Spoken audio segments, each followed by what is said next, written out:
Ahí está. Empezamos a grabar y seguimos con la segunda parte de heridas, ¿sí? Ahora vamos a Sí, ver las técnicas de cómo debe ser la compresión y cómo debemos actuar en estas diferentes circunstancias que tienen que ver con las hemorragias. Bueno, acá tenemos. Cuando cesa la hemorragia, como yo les había explicado anteriormente, ¿sí? Lo que nosotros podemos, acá hay una recomendación que dice aplicar hielo, ¿sí? Eso, sí, obviamente, sobre el vendaje, no directamente sobre la piel. Esto sí, también se puede tomar como opción, ¿no? Pero lo bueno en el caso de la hemorragia es que si nosotros colocamos hielo, lo que vamos a lograr es que ese vaso contraiga y deje de sangrar tanto, ¿sí? Esto sirve para frenar las hemorragias. Muchas veces, además de la compresa y el vendaje, se le puede poner un poco de hielo, una bolsita con hielo durante 10 minutos, ¿sí? Y en el caso de las heridas externas, ¿viste? Con una gasa estéril, ¿sí? Y desinfectante, si cesa la herida, la podemos limpiar. Pero antes de que, o sea, mientras está fluyendo la sangre, lo que nosotros podemos hacer es compresión, como se puede observar en esta imagen, ¿sí? Hacer presión hasta que deje de sangrar.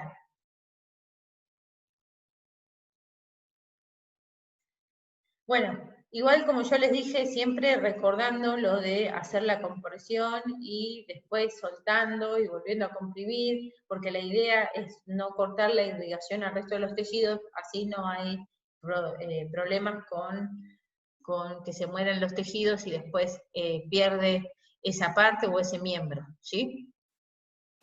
sí, Bueno, ahora, este ya lo habíamos explicado, lo que tiene que ver con la epictasis, el sangrado nasal, ¿sí? sí, ¿Cómo se debe comprimir? Dice pulgar y índice, en la zona, como ya les había explicado anteriormente, en la parte blanda, ¿sí? Y acá dice colocar gasa enrollada dentro de la fosa nasal y hacer compresión. Eso es relativo, yo no lo recomiendo, si algunos lo utilizan como una alternativa para frenar la hemorragia, pero no lo recomiendo. ¿Por qué? Porque en el momento en el que se retira la gasa, se vuelve a romper el vaso y vuelve a sangrar. Nosotros primero tenemos que probar con la compresión. Si esto no resulta, bueno, utilizaremos los pedacitos de gasa enrollada para colocar y detener el sangrado, ¿sí? No hay que colocar algodón, porque antes se ponía algodón, pero no hay que colocar, porque las partículas de algodón pueden provocar infección después, ¿sí? Porque nunca se termina de sacar todo lo que se colocó. Por eso, lo mejor, en caso de hacerlo, es utilizar los rollitos de gasa. Bueno, y ahora vamos con las hemorragias externas, ¿sí? En el sangrado, puede ser el sangrado de la boca, la lengua, los labios, ¿sí? Las encías son lugares que sangran muchísimo, ¿sí? ¿Cómo vamos a hacer nosotros para frenar el sangrado? También haciendo compresión con una gasa estéril en la zona lesionada. Si es en la boca, basta y comprimimos, ¿sí? Para detener el sangrado. Si es un sangrado en el oído, ¿sí? Porque esto puede llegar a suceder también por una lesión, porque se metieron algo, y más en los niños pequeños que a veces se meten cosas en la oreja, ¿sí? Lo que vamos a hacer es colocar una gasita estéril acá, ¿sí? Y llevarlo de forma urgente al médico, porque eso puede llegar a ser bastante peligroso, ¿sí? Para la audición. Y bueno, y ahora vamos con la hemorragia interna. Como yo les había mencionado antes, cómo se puede llegar a valorar una hemorragia interna, es como se ve acá, ¿vieron? Se ve como un hematoma, esto se llama hematoma.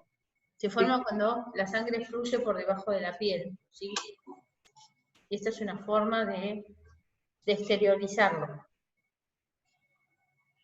En este caso, nosotros lo que podemos hacer es pedir auxilio de forma inmediata, llevarlo de forma inmediata a que reciba atención, si nos vemos que es un lugar a donde no puede llegar nadie, ¿sí? Pero lo ideal también es siempre mantenerlo en 180 grados, en posición horizontal. ¿Esto para qué? Para no interrumpir la irrigación al cerebro.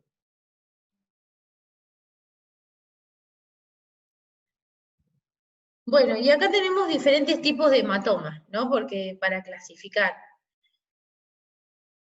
cómo va evolucionando. Cuando comienza un hematoma, se puede visualizar como en la primera imagen, acá, ¿sí? Como una especie de zona rojiza, ¿sí? Que después, con el correr de los minutos y las horas, se pone de este color, ¿sí? De color morado. Hasta que cuando está desapareciendo,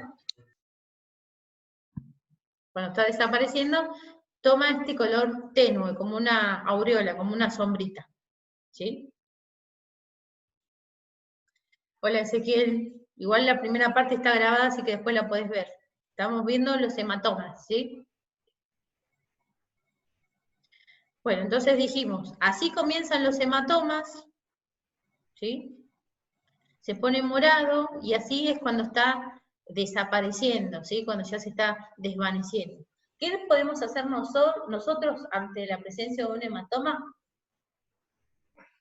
Nosotros vamos a saber si es grave o no según la amplitud, ¿sí? Porque si es del tamaño de un dedo, sabemos que no es grave, ¿sí? Pero si nosotros vemos que es una aureola grande que abarca el abdomen o un brazo o cualquier parte del cuerpo, estamos hablando de un hematoma importante que nos puede estar hablando de una hemorragia interna.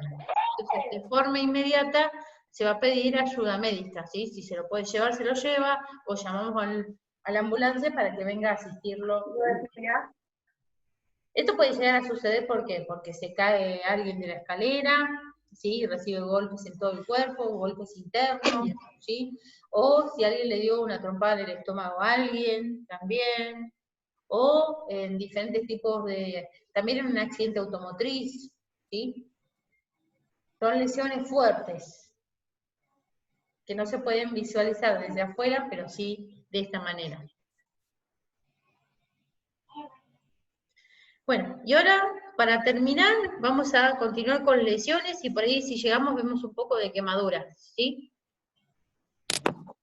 Disculpa, es que tuve que ir a comprar, se me hizo tarde, No pasa perdón. nada, igual está grabada la primera parte, la vas a ver. Ah. Era continuación de herida y demás. Ah. Bueno, lesiones. Las lesiones también tienen diferentes clasificaciones, ¿sí?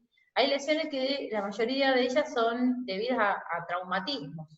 Traumatismos que pueden ser la mayoría accidentales y otros a veces provocados.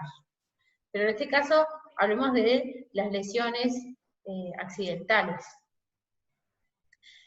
Ante cualquier, mira, acá hay un mensaje importante que tiene que ver con la importancia del tiempo en el que nosotros tenemos que asistir o a llevar a esta persona que reciba atención, ¿sí? Porque las primeras 24 horas, ¿sí? Durante el tiempo de lesión, va a determinar si después se puede curar o no, ¿sí? Y el grado de la gravedad de esa lesión. Por eso es importante que, aunque nos parezca que no es tan grave, reciba atención médica para que esta situación no se agrave, ¿sí? Y también para que se recupere con velocidad. Bueno, ¿a qué me refiero muchas veces? Porque, por ejemplo, supongamos que alguien tiene un corte en la frente, ¿no? Y lo llevan a un lugar y en ese lugar no tienen para suturarlo. Y te dicen, no, lo tenés que llevar a un hospital donde hay cirugía infantil, ¿no? Y el padre dice, Por lo ejemplo, llevo las otro día. salitas, ¿no? ¿Cómo? Porque hay salitas que no los cosen, que los mandan los curan y los Claro, mandan al exacto. hospital. Eso ¿sabes por qué? Porque hay una razón legal. Porque por más que el médico sepa suturar, no lo va a hacer, porque últimamente lo que ha ocurrido es que el que está habilitado legalmente para realizar suturas son los cirujanos, y especialmente en las zonas que son rostro, ¿sí? Zonas visibles, o zonas que pueden llegar a ocasionar cicatrices queloides, dolorosas, o que impidan flexibilidad, como en esta zona, ¿no? Entonces, lo que no se está haciendo más es suturar en las salitas o inclusive en los hospitales donde no hay cirujano. Porque lo que pasa después es que le suturaron la frente a alguien, le quedaron una cicatriz fea, y van a decir, este médico no era cirujano, lo operó, y después un juicio de mala praxis, ¿se entiende? Por eso. Sí.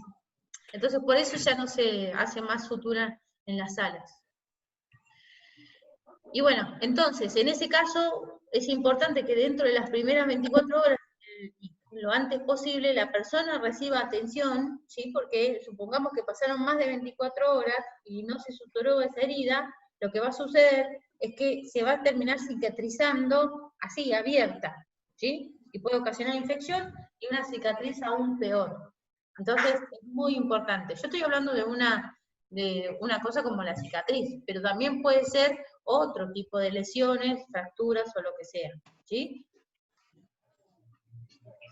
Lo primero que nosotros podemos hacer cuando hay una lesión y cómo vamos a actuar sobre la lesión, podemos evitar la inflamación. En el caso de un esguince o de un traumatismo, si alguien se cayó de rodillas y le duele mucho, que por ahí se rompió los meñiscos, hasta que llegue la ayuda o hasta que llegue la ayuda, lo que nosotros lo podemos hacer es proporcionarle hielo, ¿sí? Lo envolvemos con una toallita y le ponemos sobre la zona lesionada. ¿Eso para qué? Para disminuir la lesión. Sí. A veces, si nosotros procedemos rápido en el caso de un esguince o de un golpe grande en la rodilla o en el codo, que vemos que hay inflamación, si procedemos rápido y le colocamos hielo, es muchísimo mejor que cualquier otro antiinflamatorio, ¿sí? Por eso es importante que podemos disminuir el proceso de inflamación utilizando hielo, ¿sí? Bueno, y acá tenemos una manera sencilla de recordar cómo hay que hacer en caso de lesiones, ¿sí? Acá dice, como primera medida, el hielo, lo que yo acabo de mencionar. Lo que hablamos antes, compresión, ¿sí? En caso de que la herida sea sangrante. Y acá dice elevación. Esto de la elevación es relativo, ¿sí? La elevación es según donde esté la lesión. Nosotros vemos que hay una hemorragia visible en los miembros inferiores. Lo que sí podemos hacer puede ser levantar un poquitito la pelvis para que no se pierda toda la sangre y vaya a la cabeza, para favorecer la irrigación a la cabeza, ¿sí? Y muy importante también el reposo, ¿no? Que esta persona esté acostada o tumbada. ¿Alguna pregunta? Ninguna. Bueno, ¿el hielo para qué?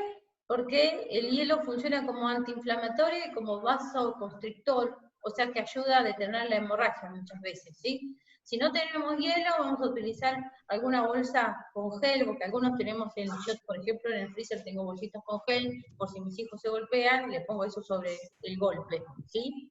O Pero bolsitas, mucho hielo hace mal igual, no. Por eso dicen que hielo cada 20 minutos, ¿no? cada 10. Cada 10. 10 minutos, sí. Sí, mucho hielo sí, pero igual no hay nadie que soporte más de 2 minutos de hielo encima. Así que generalmente mucho tiempo no se coloca.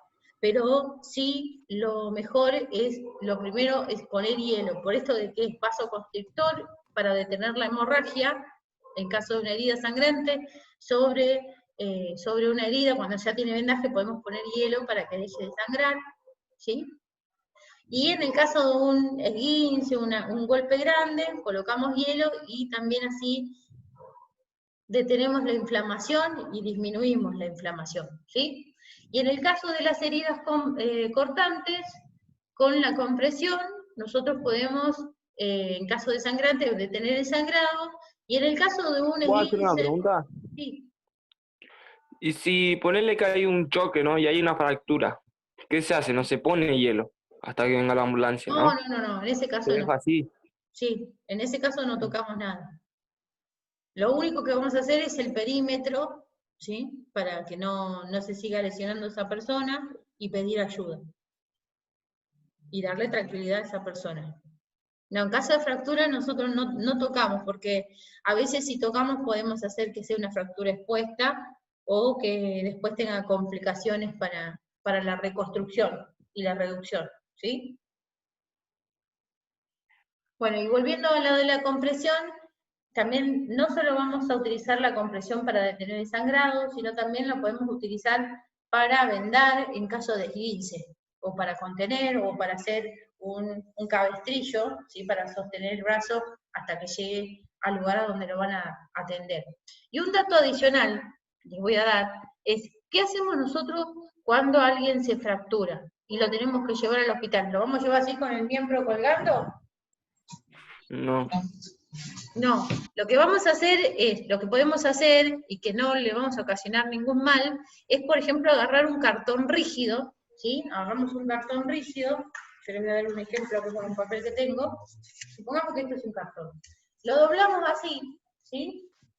Y acá podemos poner la parte lesionada y la llevamos así, ¿ven? ¿Se entiende? Sí. Eso para no llevar colgando el miembro. Lo podemos hacer con las piernas, lo podemos hacer con los miembros superiores también.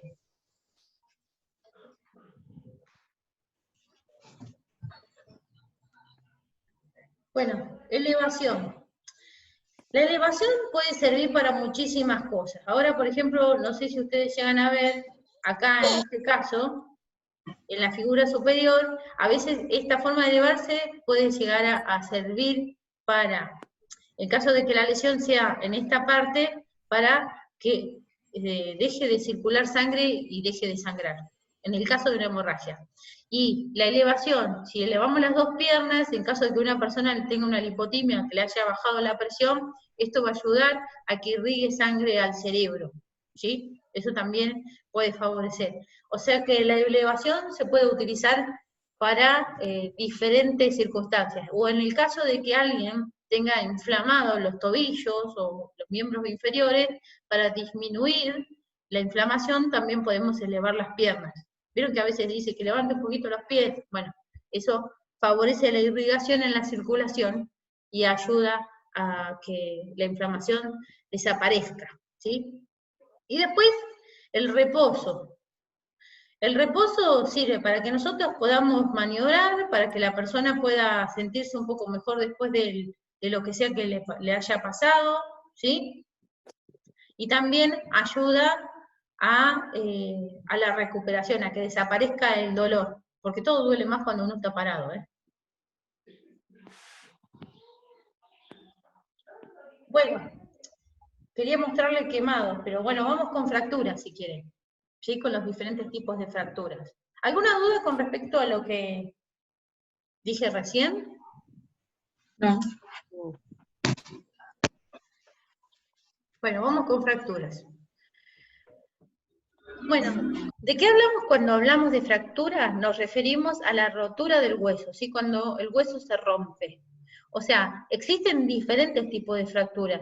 No siempre una fractura se tiene que ver como algo que se rompió y que quedó el tejido así colgando, ¿sí? Muchas veces esos que llaman fisura, la fisura es una rotura, ¿sí? Porque si se rompió el hueso.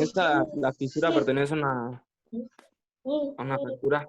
Sí, sí, porque a veces hay una confusión, porque dicen, ay, no, tiene una fisura. No, es una fractura también, porque se rompió el hueso. Lo que sucedió es que no se rompió del todo, que no se desprendió.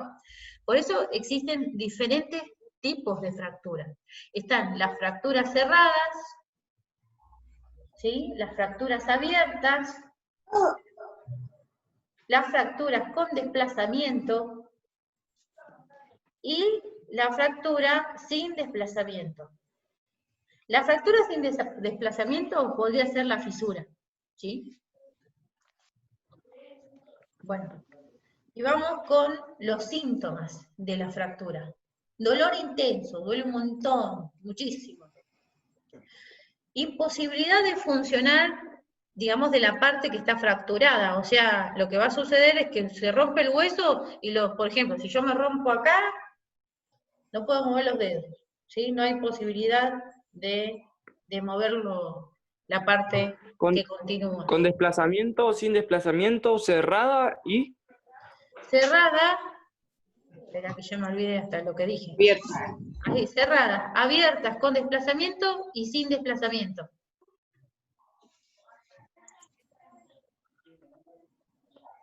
Bueno, entonces, decimos que los síntomas son dolor intenso, imposibilidad de utilizar el miembro lesionado, ¿sí? Deformación de la zona lesionada, a veces ocurre que se hace como huevo o porque está roto, se dobla, ¿sí? Y aparecen siempre hematomas. Casi siempre en las fracturas más grandes aparecen los hematomas. Además de la inflamación, ¿no? Bueno, ¿cuál es el tratamiento para las fracturas? ¿Sí? Lo que nosotros debemos hacer en caso de que existiera, acá hay diferentes técnicas, pero lo que sí podemos hacer, nosotros no podemos hacer reducción, ¿sí? Ya no se puede hacer reducción, pero lo que sí podemos hacer es hacer estas especies de férula, que es como yo les mostré con el cartón, ¿no? Esto en el caso de un niño lo podríamos sostener la piernita con un cartón, para llevarlo hasta que reciba la atención. O en el caso de un dedito, podemos poner una tablita, ¿sí? O también podemos utilizar el cartón, ¿sí? Así para llevar la mano hasta que reciba atención. Y después, la otra forma es hacer como una especie de bota. Pero, si hay desplazamiento, no, ¿eh?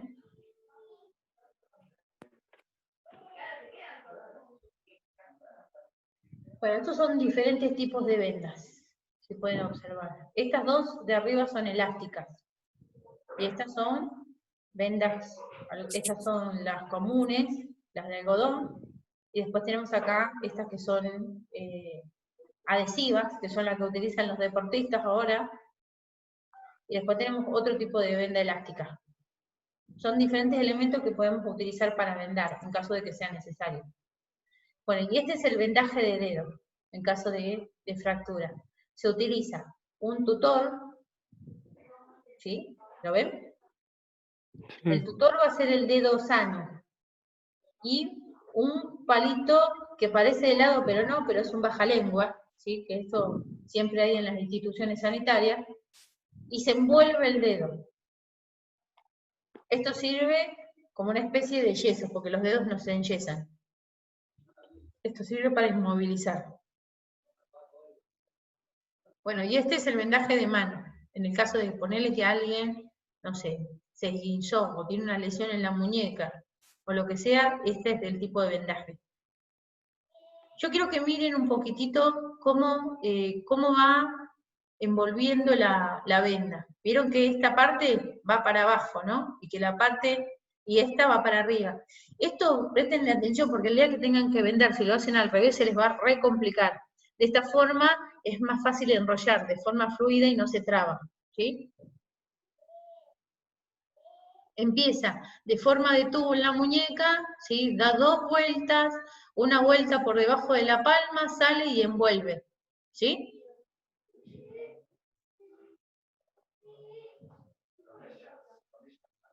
Y después sigue envolviendo de forma cruzada. Este se llama vendaje cruzado, pero empieza de forma de tubo y después continúa de forma cruzada. Es la mejor forma de lograr inmovilizar una mano, ¿no? Bueno, y después acá tenemos la siguiente técnica de vendaje, ¿sí? Y comienza de tubo por debajo del pie, de la planta del pie, o sea, de acá. Ustedes ven cuando yo muevo el cursor, ¿no?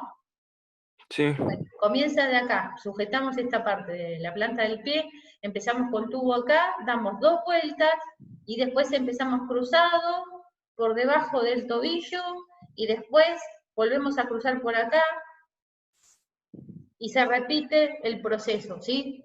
A veces lo que hay que hacer es envolver hasta un poquitito más de arriba para que haya mayor, o sea, se puede decir desde la zona de la conilla para abajo, para que haya mayor sujeción, ¿sí? Bueno, y hasta acá llegamos por hoy, ¿sí? La próxima vamos a ver quemaduras, lipotimias, hipoglucemia, convulsión, crisis asmática, atragantamiento, y qué hacemos con las personas inconscientes. Y en otra clase después vamos a ver RCP, ¿sí? Sí. ¿Quieren hacer alguna pregunta? No. Ezequiel. Sí, yo sí quería preguntarte lo de las fracturas sin desplazamiento. ¿Cuál sería? Que la escribí pero no la entendí bien. Bueno, ahora retrocedemos. Bueno, en la fractura sin desplazamiento vamos a buscarla acá. Por ejemplo, una fractura sin desplazamiento sería, supongamos, ¿ves este hueso que yo estoy señalando acá? Sí. Bueno, es que el hueso tiene continuidad, ¿sí? Pero hay como una rayita acá. pero no se despegó uno del otro. ¿Se entiende? Claro. ¿Como una fisura? Claro, como una fisura.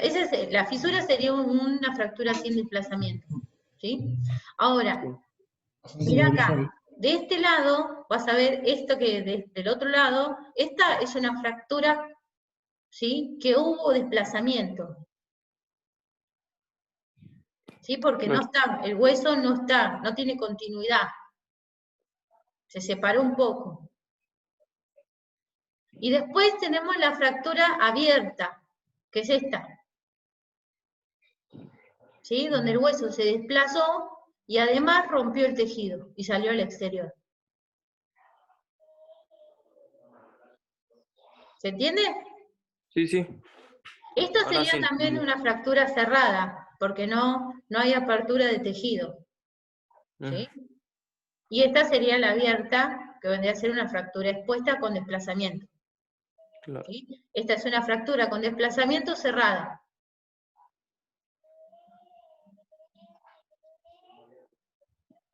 ¿Algo más?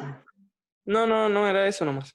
Bueno, igual después vamos a continuar. Yo este material se lo voy a mandar por el grupo de WhatsApp, ¿sí? Dale. Por ahí vas a pasar el canal de YouTube tuyo, que lo subís ahí. Sí. Ahora lo subo en un rato y yo se los envío. Bueno, saludos, espero que tengan un buen fin de. Nos vemos en la clase que viene. Dale. Chao, hasta luego. Hasta luego.